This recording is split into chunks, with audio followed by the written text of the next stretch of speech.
Hey BookTube, welcome to the continuation of my used book haul, and this is the the third video in that installment, and this is the fiction video. So I'll give you some backstory. There was going to be a used book fair, or whatever you would call it, at a local mall of mine. And I looked at the online announcement, and it said that it was not going to include, or at least it implicitly implied, that it was only going to include fiction, no nonfiction, because this was just a weekend, one-day pop-up thing, and it was going to be at a local mall of mine. But I am not very well versed in contemporary fiction, or at least contemporary in the term of fiction from the last 30 odd years or so. And so I felt like, do I want to go to this or not? Or am I just going to have to miss it? Because chances are I'll go there and I'll not recognize what is worth reading, separating the wheat from the chaff, and what is not worth reading. And most of it will probably not be worth reading, or at least something I'm not willing to take a random chance at reading, because I'm not the type of reader who will just grab a book based off of its cover or because of its description. I kind of like the acknowledgement that it's worth my time beforehand, even if I don't end up liking the book.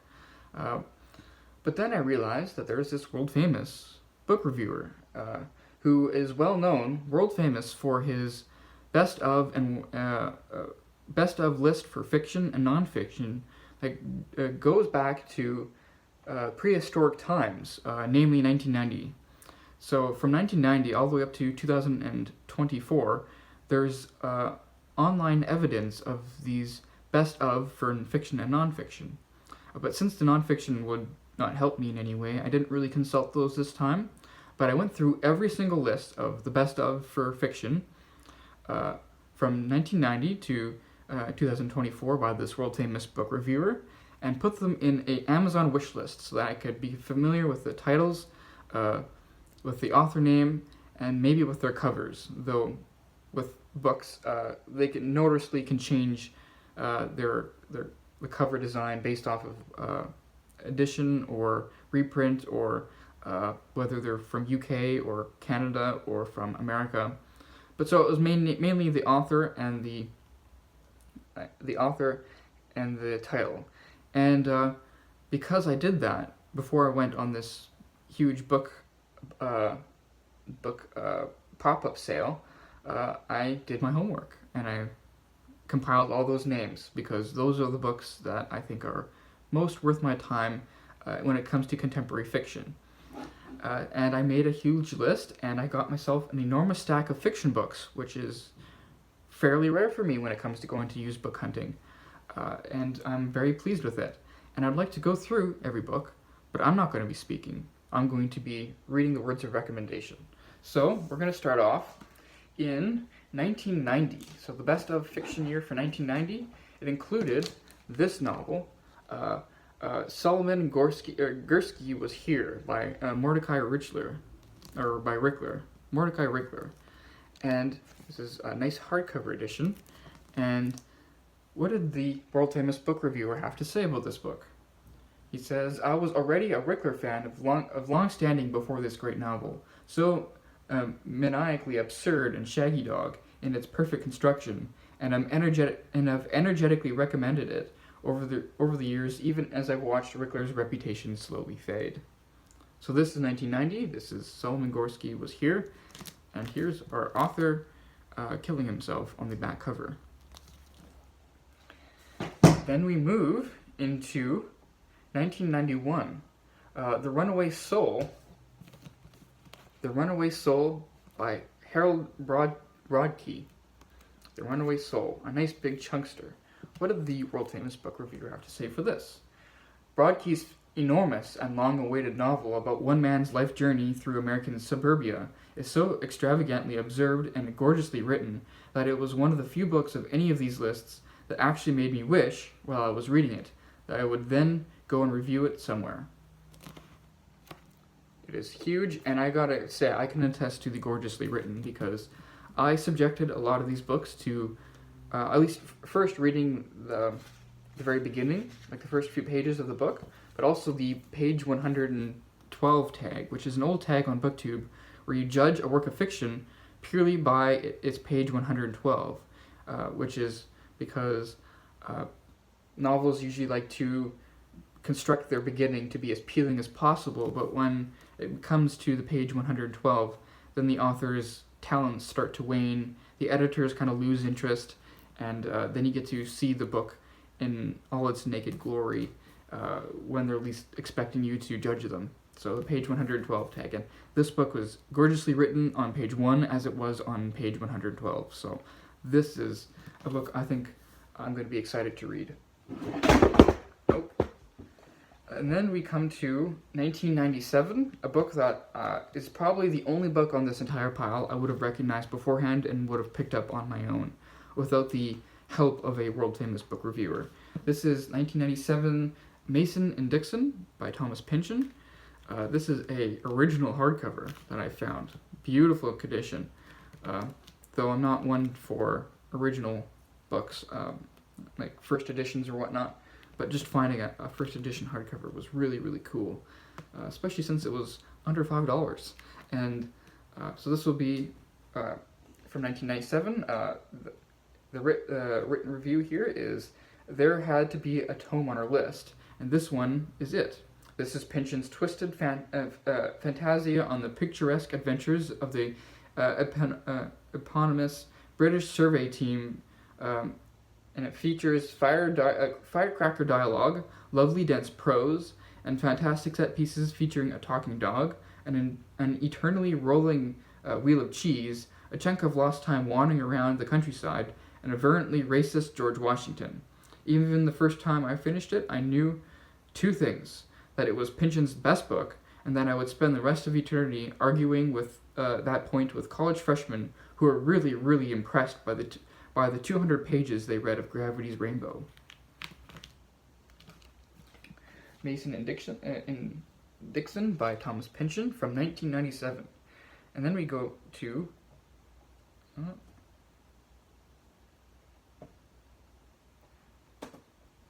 my screen has frozen up here. Well, we got 1998. We have Thomas Wolfe's was A Man in Full, and it doesn't have a description on the back, but it's got a full cover illustration. This is a Tom Wolfe novel. With the description from 1998. What insufferable book critics, other insufferable book critics, might refer to as the epiphenomenon of Tom Wolfe fiction has fascinated me from the beginning. To my mind, far, far too many of these critics concentrated almost exclusively on the author's much earlier nonfiction work and sartorial choices, while ignoring a string of meaty, smartly constructed novels. I thought this about A Bonfire of Vanities, and I thought it even more strongly about this book, which struck me as a genuine masterpiece of American fiction. Occasionally self-indulgent, yes, but what masterpiece isn't? So, that's Tom Wolfe from 1998. We move back to 1998, or we stay in 1998, going back to Mordecai Richler with Barney's Version, with probably the worst cover I've ever seen, and paperback, and also the most menacing author photo I've seen in quite some time. And what does this book reviewer have to say about Barney's Version? Barney Panofsky, the eruptive main character of Richler's hilarious tale of dueling memoirs, is like a Philip Roth narrator if such a character were written with depth, intelligence, and very effective humor and actual literary skill. Predictably, Richler has no trouble at all inhibiting his carping, smart, hyper-sarcastic, funny doppelganger, and as a result, this is one of the most immediately affectionate novels. And that's Barney's Version by Mordecai Richler. Then we jump ahead to the 21st century. In the year 2002, we have The Years of Rice and Salt by Kim Stanley Robinson. A nice little squat hardcover. This book, Robinson's slam bang book, isn't a post-apocalyptic novel so much as it is a para-apocalyptic novel. It takes as its elegantly simple premise a disaster that very nearly happened. What if, in the 14th century, the Black Death had killed not a third of Europe's population, but 99% of it? Virtually everyone. From this humble beginning, Robinson creates a sprawling tale of stark deprivations, weird spectral phenomena, and unforgettable personalities. This is an author who's written a shelf of first-rate novels, but I'm always tempted to call this one his best. That's Years of Salt and Rice, an alternative history book. And we stay in 2002, moving to this book, The Impressionist by Hari Kunzru, who is on our dust jacket on the back. And this book, the main character of this incredibly strong debut is a half-English, half-Indian boy in the tenuous glories of the 1920s. Raj, and throughout his name is Raj, and throughout the complex series of plot reversals Kunzru creates, the boy masters the art of personal shape-shifting, becoming different people and different kinds of people as circumstances dictate. It's a remarkably sustained work of storytelling. Another nice hardcover. Then we jump to 2003. 2003, we have one book on that list. This is The Namesake by Jhumpa Lahiri. I'm saying these names wrong, but you can just laugh by yourself as I mispronounce all these words. But that's all right. This is The Namesake, and this slim, deceptively simple tale about cultural assimilation and the intense inner politics of identity stars a young man named Gogol Ganguly, first-generation son of immigrants from India, and the book tells his wandering, self-consciously literate odyssey to find peace in a homeland that never quite feels like home. Lahiri is an almost spookily observant writer who's pleased me more with each book she's written, and the pattern of my loving her novels began right here. And then we have another author photo on the back. And this is a movie cover, actually, because it says New York Times bestseller, but also a major motion picture. Then we go to 2004. We have two books from 2004, starting off with Snow by Orhan and Pamuk. And this book, by the time I started this novel, as we've seen here in the years of the interregnum, I've become a fan of this novelist. A circumstance that comes with its own perils in the form of overlooking shortcomings, but this elegant story about a poet returning to Turkey from exile and finding himself tangled in a plot involved with a group of local suicides needed no special pleading. It's as intelligent and introspective as everything I've come to expect from Pamuk, this time with an added element of mutedness that's devilishly hard to accomplish and here done perfectly. Another author photo. And then sticking in 2004, we have another novel. This one is a bit more slim. This is the Jane Austen Book Club by Karen J. Fowler, and another movie cover. The framework of this slim, smart novel is intensely familiar. A group of seemingly mismatched people come together in a book club and grow into a family. So intensely familiar, in fact, that it's I started it certain I'd encountered nothing new. I started it certain I'd encounter nothing new, but I in fact didn't encounter anything new, and it didn't matter. Thanks to the grace and sheer energy of which Karen J. Fowler told the story, and of course the book sent me rapidly back to Jane Austen's novels, not that I ever needed such prouding to do that. And he also says that it was later adapted into a very good movie. So here's the movie cover. No author photo for this book, but I don't know. I was kind of skeptical with the movie cover, but especially if you see some of the other covers of this book online, they look distinctly better. But anyways, that's that. That's Jane Austen Book Club by Karen J. Fowler. Then we jump from 2004 to 2008, and this is The Serpent's Tale by Ariana Franklin. And this is a sequel to her best-selling The Mistress of the Art of Death, which I have as an ebook, but I don't have it as a physical form. But I found the second book used, and this is the description from 2008. Our blessed brainy lady Adelia returns to the sequel to The Mistress of the Art of Death, and she's now investigating the death of Henry II's storied mistress, Rosamond Clifford. Franklin's writing is as hypnotically strong as ever, almost embarrassingly better than the huge majority of the quote-unquote historical mystery subgenre, and watching the cerebral Adelia deal with love in all its messy incarnations is more fun than even the gripping multiple whodunits at the book's core. No author photo in the back. Then we come to, we stay in 2008, but we start with just a book. This is, I'll show you the book. This is Little Brother and Homeland by Cory Doctorow. But the book that we're referenced here in 2008 is the first book here. This is an omnibus volume, and the book that came out in 2008 is Little Brother. Homeland does not show up on these lists, so this description only refers to the first book here.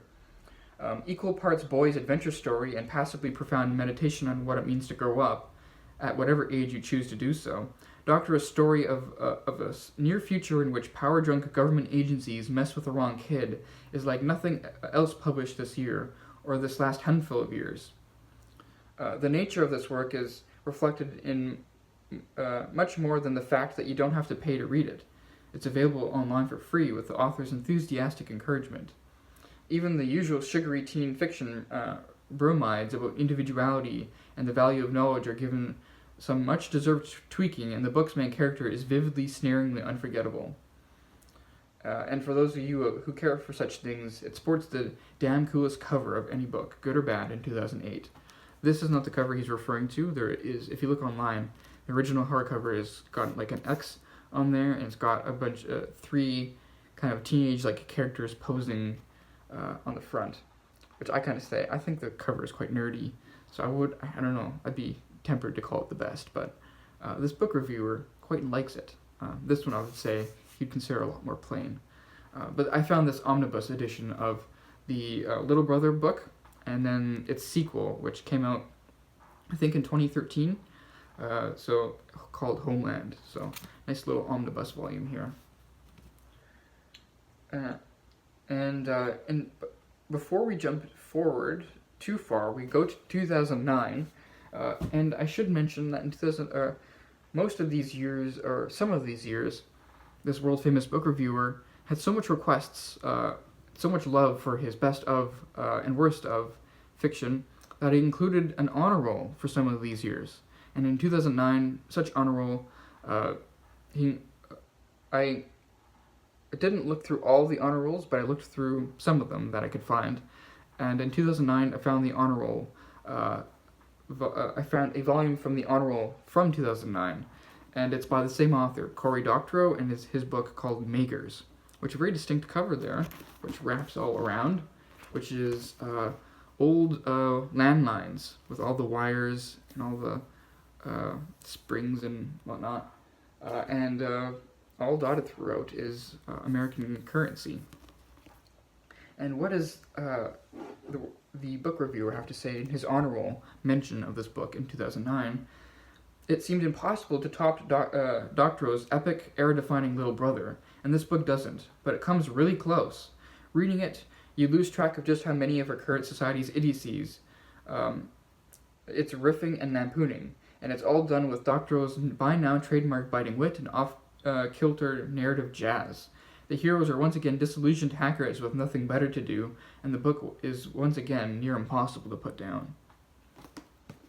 So there's the Makers by Cory Doctorow. I don't think this one has an author photo. No. Then we move into 2011.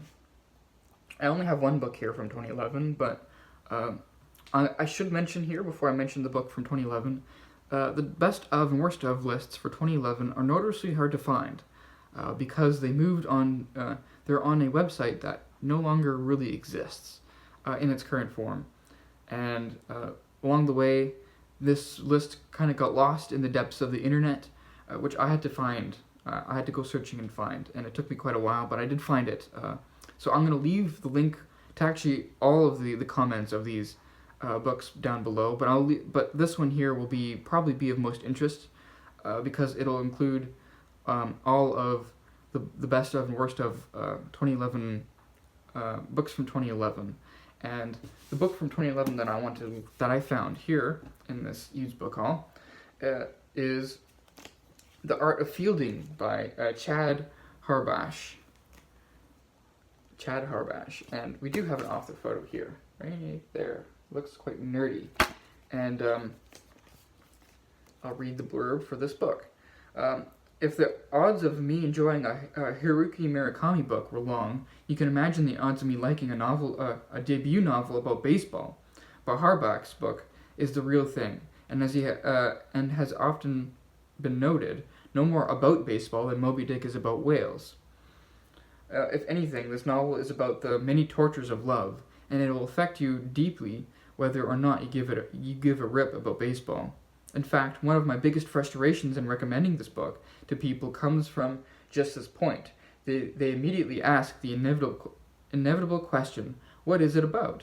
And I'm stuck, because if I tell them that it's about baseball, I'll almost certainly lose them right away, as I'm now worried I've lost most of you. Yes, it's about baseball, but read it anyway. You won't regret it. So, The Art of Fielding by Chad Harbach. And the link to the 2011 list will be down below. To all these lists, of course, but 2011 might be of most interest to some of you. We're almost done here, book 2. We have a few more books left. 2012. We jump to 2012, and this is the book that I found from that list.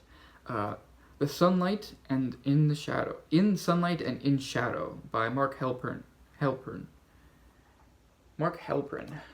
Sorry there. And do we have an author photo? Yes, we do. The blurb here goes like this. This enormous, gaudy throwback of a novel, rich in atmosphere, hyperbole, and heroism, is a fitting companion to the author's immortal Winter's Tale. It's the story of two fated lovers, Harry Copeland and Catherine Thomas Hale, and the New York, at once fictional and fantastic, that conspires to test and then validate their love. More than one critic set the pitch of their praise against some imagined opposition, and they were right to do so. The bitter, clipped, arrogant hipster cynicism that affects so much of the literary world hates on principle all the things this grand, uplifting novel so brazenly champions. But in Sunlight and in Shadow wins all such contests easily, not through the cloy of nostalgia, but through the best, only sure way, the sheer bravura power of its prose. And I love the image on the dust jacket there. Very nice image, with like the golden look and then the contrast with the beautiful blue. Then we go to 2013, and this is another repeat author on this list. This is The Lowland by Jhumpa Lahiri. Still not pronouncing the name any better, but to compensate, I'll show you the author photo. And this one has a little, blurb fold away, but here's the blurb. Controlled power, which is in quotes, controlled power, works equally well for this book too. Jhumpa Lahiri's powerful story of one brother absorbing the shockwaves of another brother's life. In fact, the control here at first glance seems so cold as to be almost arctic, a Muriel spark-like narrative trait that I've noticed before in this author's fiction, but never to this great extent. Thanks to her extraordinary storytelling ability, that reserved narrative voice actually enhanced the power of this novel, which I think I'm not alone in considering the finest thing she's ever written. And it's actually got a National Book Award finalist sticker, So that's 2013. And I have 2 books left to show you, but they don't show up on these lists because they are too old. But luckily enough, for one of them is an adjacent book recommendation. This book was published in the late 50s, but the author published a book in the 90s too that made it onto his list, and I want to read the blurb for that book because I consider it as an adjacent recommendation. So this is Muriel Sparks' book, Memento Mori, from 1959, and the book that was recommended appeared in 1990. It's called Symposium by Muriel Spark, by the same author, and the quote from that book says, "Black humor, Spark's specialty, runs through the slim story of a doomed dinner party. I loved every page." Just a short little blurb there, but black humor, which is, he considers the author's specialty, I assume I'll find in this book too. So that was just an adjacent recommendation. I recognize the author, and I thought I'll give this slim novel a try. But then we have the last book, which has the most strongest recommendation to it, in the sense that it's got the longest love written to it.